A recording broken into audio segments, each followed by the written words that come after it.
देखिए, अगर आप कितना भी पढ़ने लिखने में टैलेंट क्यों ना है, लेकिन अगर आप स्पीड नहीं लिख पाते हैं, आई मीन जल्दी नहीं लिख पाते हैं, तो फिर आप अच्छे नंबर से पास नहीं कर पाएंगे। देखिए, एग्जाम या टेस्ट में क्वेश्चन का आंसर याद होते हुए भी लेकिन स्पीड नहीं लिखने की वजह से बहुत से क्वेश्चन छूट जाते हैं भाई। बहुत से क्वेश्चन का आंसर नहीं दे पाते हैं, छूट जाते हैं, और घर आके जो है ना छाती पीटते रहते हैं, मतलब पछताते रहते हैं। दोस्तों के पास जाके कहते हैं, यार मैं तो ये क्वेश्चन जानता था, क्या करूं, टाइम ही नहीं बचा। मतलब आप छाती पीटते रहते हैं, सबसे कहते रहते हैं कि टाइम ही नहीं बचा। हाँ, लेकिन टाइम तो था, लेकिन आप ही जो है ना स्पीड नहीं लिख पाए। तो आज हम इस वीडियो में बताएंगे जल्दी लिखने के 5 तरीके बताएंगे भाई, स्पीड लिखने के 5 तरीके बताएंगे, जिससे आपका अच्छा खासा नंबर भी आएंगे, क्योंकि सभी क्वेश्चन का आप जवाब वहां पे दे पाएंगे। हाँ, जल्दी आप लिखेंगे तभी ना वहां पे सभी क्वेश्चन का आंसर दे पाएंगे एग्जाम में। तो अगर आप सभी क्वेश्चन का आंसर दे पाएंगे तो आपका अच्छा खासा नंबर आएंगे, नहीं तो बहुत से क्वेश्चन के आंसर छूट जाएंगे तो आप फेल भी हो सकते हैं। ठीक है, तो समझ रहे हैं ना कितना मतलब कि इंपॉर्टेंट है जल्दी लिखना। तो आज हम यहाँ पे बताएंगे जल्दी लिखने के 5 तरीके बताएंगे, ट्रिक बताएंगे भाई, स्पीड लिखने की ट्रिक। ठीक है, तो नंबर 1 देखिए, आप ध्यान से सुनिए एंड समझने की कोशिश कीजिए। यहाँ पे आपको हम लाइव प्रूफ सब चीज जो है ना, हाँ बता के मतलब सिखाएंगे। हमारा काम है सिखाना, वीडियो पे टाइम पास करना नहीं है, हम सिखा देंगे आपको। सबसे पहले आपको बैठने का सही तरीका सीखने हैं। कैसे? देखिए स्क्रीन पे देखिए, सबसे पहले आपको बैठने की सही तरीका होनी चाहिए।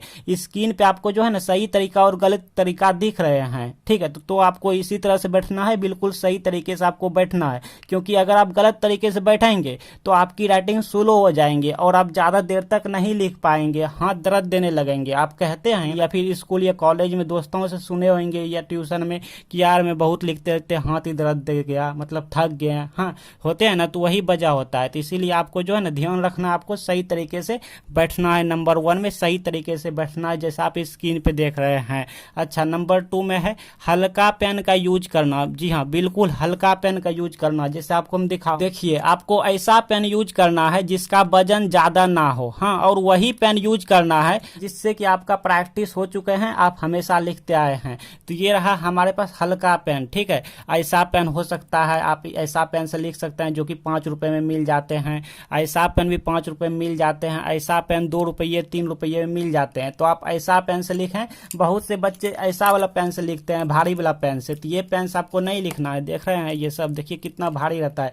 ये सब से लिखेंगे ना तो आप जल्दी थक जाएंगे, मतलब ज्यादा देर तक नहीं लिख पाएंगे, क्योंकि ये सब पेन भारी होता है। ठीक है, तो आप लंबे समय तक नहीं लिख पाएंगे, आपका हाथ दर्द देने लगेंगे। तो इसलिए आपको ऐसा पेन यूज नहीं करना है। कैसा पेन यूज करना है भाई? बिल्कुल ऐसा पेन यूज करना है, हल्का वाला पेन यूज करना है। आगे देखिए, आगे क्या है कि लिखते टाइम पेन पर ज्यादा प्रेशर नहीं देना है। हाँ, जैसे मान लीजिए लिख रहा है, जैसे हमने मान लीजिए लिखा, तो यहाँ पे पकड़े, तो यहाँ पे जो है ना, यहाँ पे ज्यादा प्रेशर नहीं देना है। मतलब बहुत से बच्चे क्या करते हैं, एकदम कस के एकदम दाब के ऐसे करके पकड़ लेता है। तो ऐसे आपको नहीं पकड़ना, आपको एकदम हल्का सा पकड़ना, जैसे आप लिखते हैं normally, I mean simple normal सा पकड़ना है आपको। क्योंकि यहाँ पर अगर आप प्रेशर देंगे तो आपका राइटिंग खराब हो जाएंगे और आप ज्यादा स्पीड नहीं लिख पाएंगे। तो आपको इस बात का ध्यान देना है कि आपको नॉर्मल सा पकड़ना है, हल्का सा एकदम पकड़ना है और सही से लिखना है। चलिए आगे है पेन के ऊपर कैप नहीं लगाना है। जैसे मान लीजिए आपको हम एक डेमो दिखाऊं,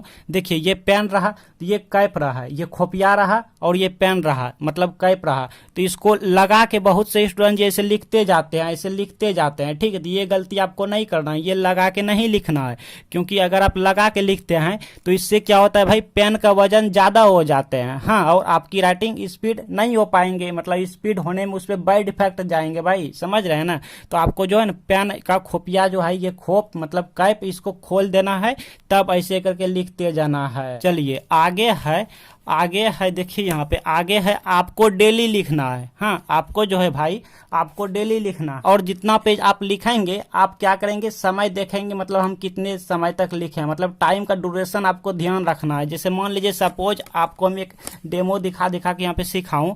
जैसे मान लीजिए कि 5 मिनट में आप 1 पेज लिखें। हाँ, आज मान लीजिए आज आप आज 5 मिनट में आप एक पेज लिख लिया, ठीक है। आज जो है भाई आप प्रैक्टिस कीजिएगा, 5 मिनट में एक पेज लिख लिया मान लिया सपोज, तो फिर आप प्रैक्टिस करेंगे, कुछ दिन आप प्रैक्टिस करेंगे, 2 दिन 3 दिन 5 दिन प्रैक्टिस करते करते फिर आप नोटिस करेंगे कि आप खुद जो है ना 4 मिनट में एक पेज लिखने लगेंगे, आप खुद ये नोटिस करेंगे। लेकिन हाँ, ये 5 टिप्स फॉलो करने के बाद ऐसा होंगे, ठीक है। फिर आगे जो है ना, फिर आगे कुछ दिन तक प्रैक्टिस करते करते आप खुद नोटिस करेंगे, फिर आप 3 मिनट में एक पेज लिखने लगेंगे। हाँ, कहाँ आप 5 मिनट लगाते थे एक पेज लिखने में, लेकिन कहाँ आप 3 मिनट में एक पेज लिख लेंगे। फिर प्रैक्टिस करेंगे, 3-4 दिन प्रैक्टिस करते करते ये सब आपको सुबह सुबह करना है, सुबह सुबह आपको लिखना है, ठीक है, डेली मॉर्निंग में।